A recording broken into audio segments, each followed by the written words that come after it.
Това е ново клипче. Да, днес ще си поговорим за моето първо интервю и може би това е Бела. Това е моето куче Бела, тя е английски кокър спаниел, но днес няма да говорим за нея, а за моето първо интервю, както вече ви казах. Бях на интервю за работа в един театър в София, защото аз работя като гримьор и там бях на интервю. Мина супер, искам да ви кажа как беше чрез призмата на човек, който зеква, точно така. И сега ще ви разкажа моят опит с моето интервю и също така бях на интервю в една телевизия. Беше интересно, така че сега ще ви разкажа как мина. Как било се така? Мина супер. Попаднах на много готини хора. Там беше много хубаво, много ми хареса.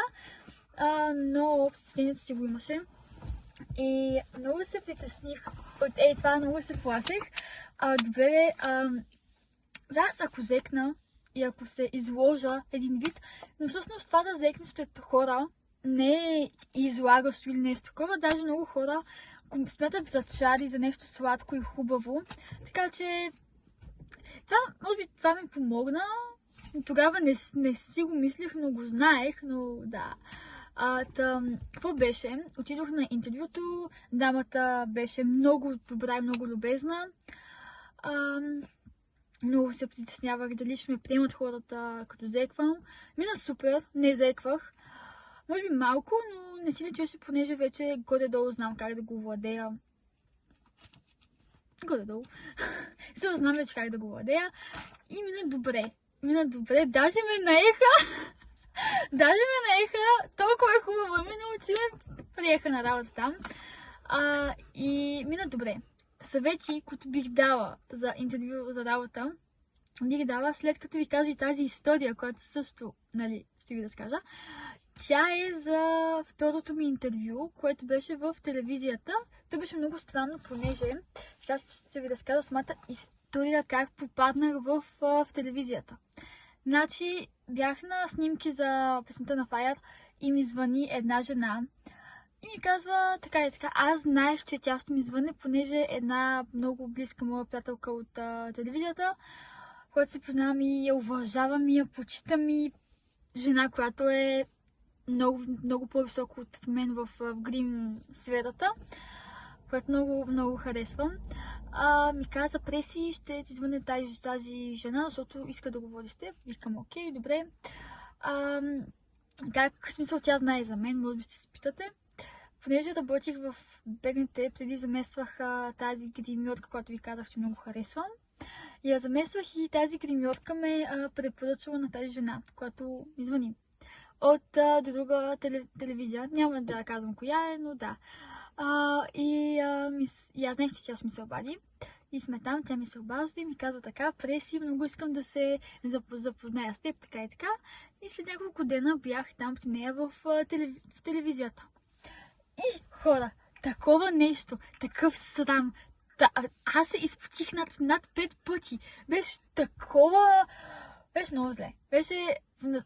Аз отивах и бях някакво майко ми ужас. А то тя, защото тя тогава беше с работа, бях на интервю. Защото това не беше интервю, беше по-скоро като разговор между нас двете. И трябваше да вляза в телевизията сама.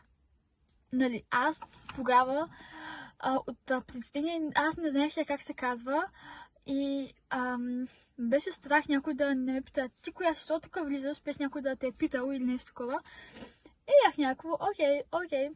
Да влязох с такъв страх, хора, така се притеснявах.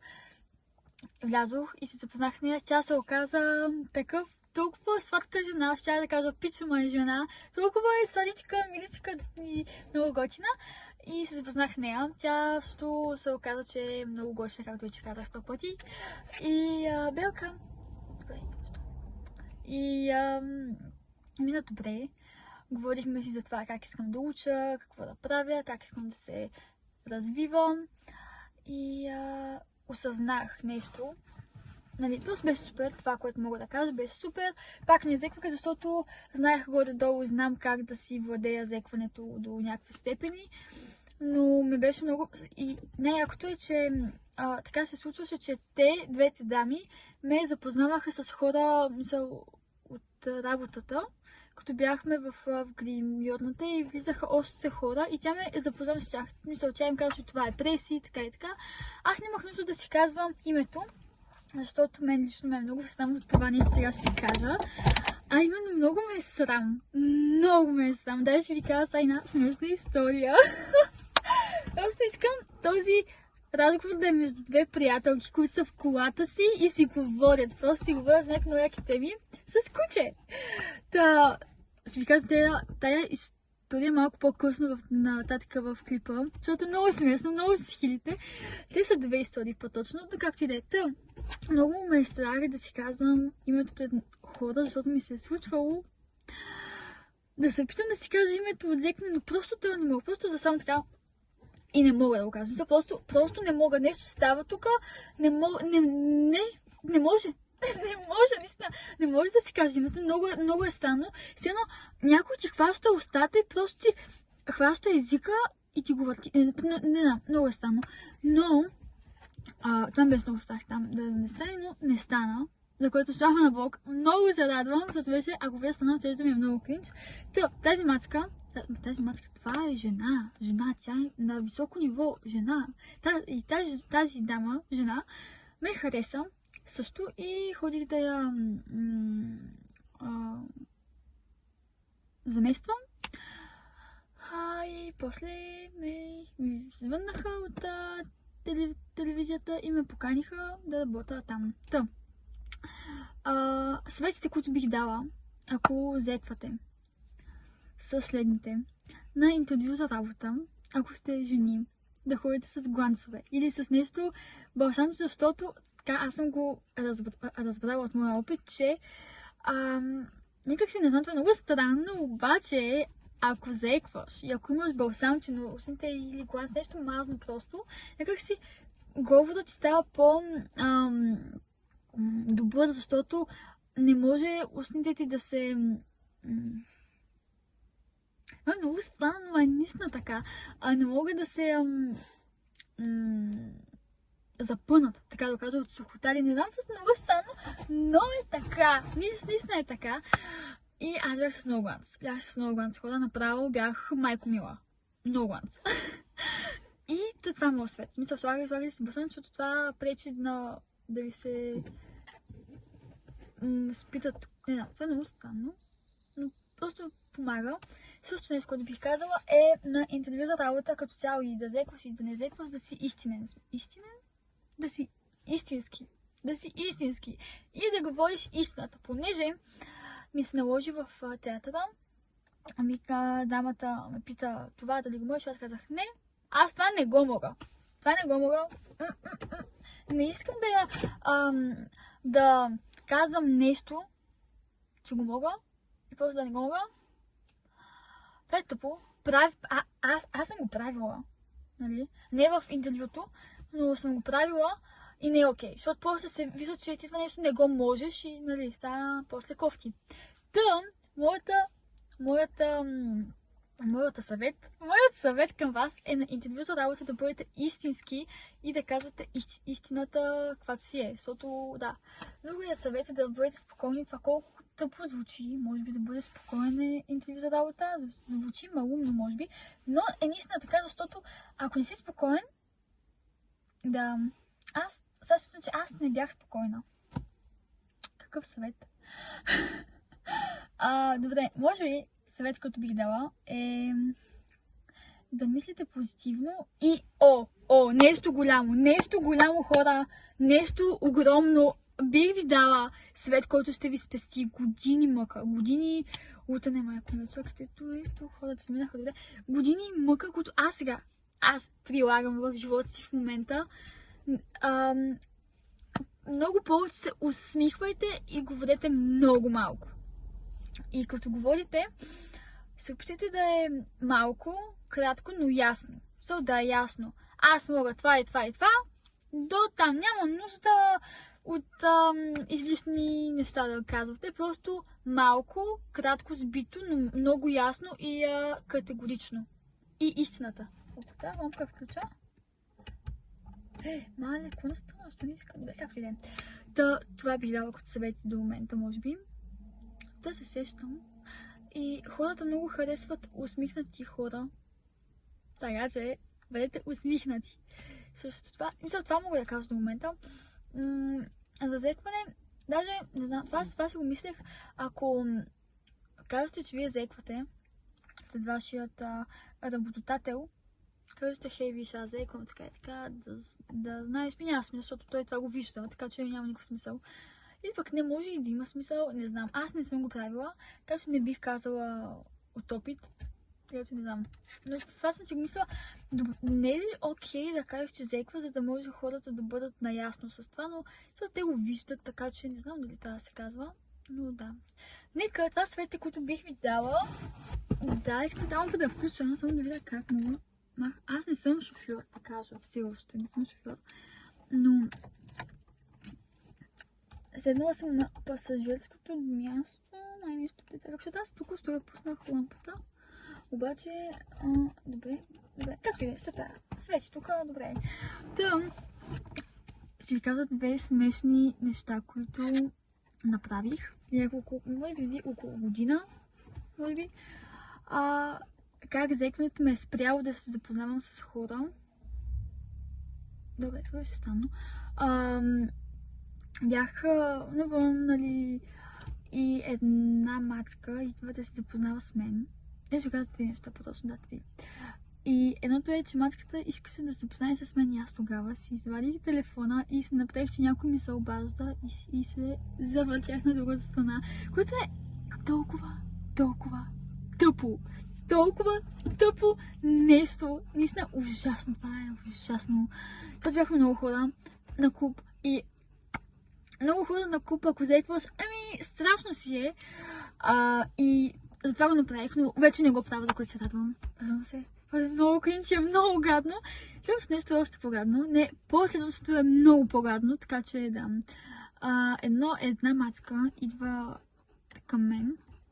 Пак да се запознаваме. Пак бяхме хипер много хора, така, бяхме много хора.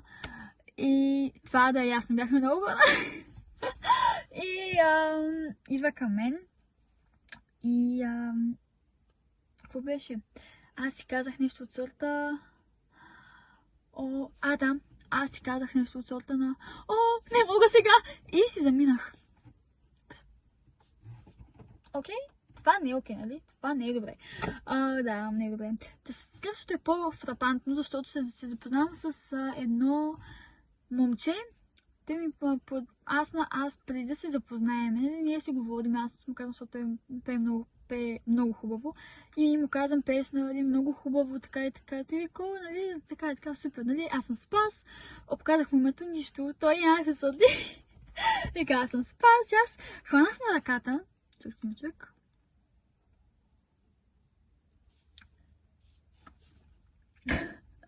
Хванах му ръката и му казах така. Не мога, много ме е срам и се обърнах. И започнах да се смея. От срам и от кринч. Доста тъпо. Вече не го правя, за което се радвам. Но това не го правете никога, защото е много тъпо. Ако не може да си кажете името, не го казвайте. Аз така правя в момента. Ако не мога да си кажа името от зекване, просто човек ми дава ръката си. Той ми казва, аз съм стоил, казва му, много ми е приятно, малка пауза, преси съм, това е. Или пък, правя така, аз си казвам Петю, много, здравей, аз съм, след някакво, време, аз на плечите, аз това правя, за да не го правя пак това, майко ми моторище, браво човеке, аз да не правя пак това, не, много ме е срам, чакай да се махна от тук, това правя една малка паузичка, да не го правя това нещо. Така че да.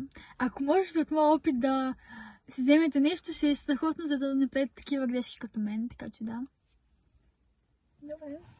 Така че да, това е което бих казала в този клип. На интервю за работа, последно да го обобщим. Трябва да бъдете спокойни. Ако не ви приемат все в тая смисъл, има толкова много работи по света. Така че, но това нещо също го има в България. Знам, нали? Имам досеки с глухи хора, които аз много харесвам. Много харесвам. И при тях много гадно, че така ги съдят хората. И то не е смисъл, на живо, да кажем, една позната. Тя е много добър графичен дизайнер, мисля, че беше, или не съм много сигурна. Поне така си ми каза, че е супер, че знае. И майко ме чака се, да се чакайте хора да ви чакат да мине.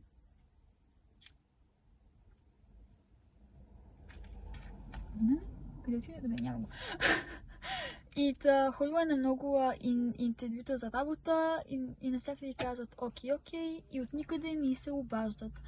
В България просто това не ми харесва, че хората, които са глухи, са дискриминирани. Не пряко, но завъртяно. Да. Лимити, това не ми харесва. Не знам как е с хората, които зекват. Нямам... Нали, на мен не ми се е случвало поне. Но не знам как е. Надявам се да няма такова нещо. Но да, това беше май за днес, което мога да кажа. Да, просто да бъдете спокойни, ако е възможно. За мацките, гланци, балсам, даже и за момчетата балсам, че може да сложите. Няма никакво значение. Да говорите малко, точно и ясно, защото никой, не мисля, че на интервю за работа ще ви...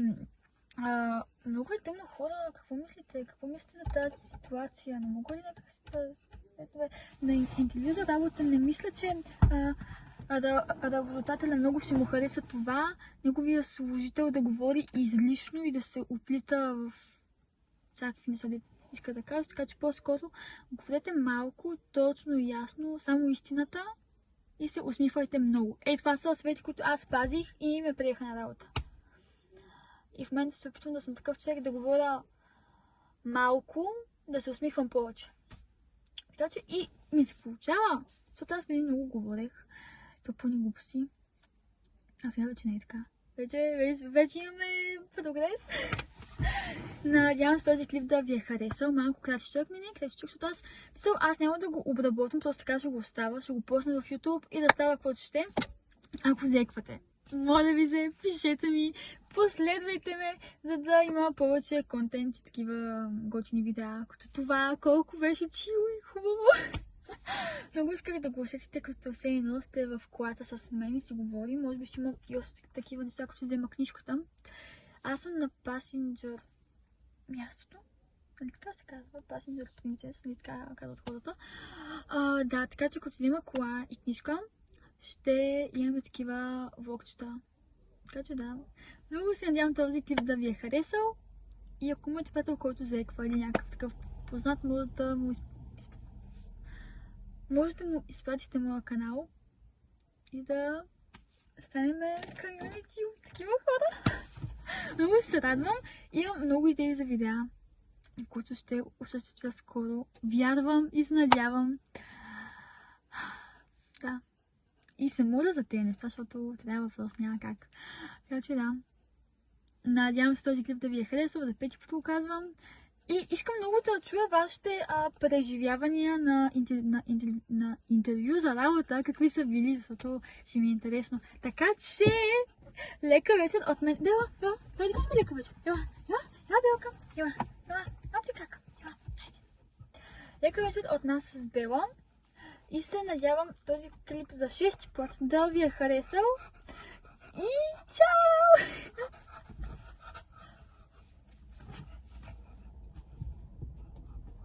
Бела, искаш ли да си ходим от колата, че е много жега тук? Искаш ли?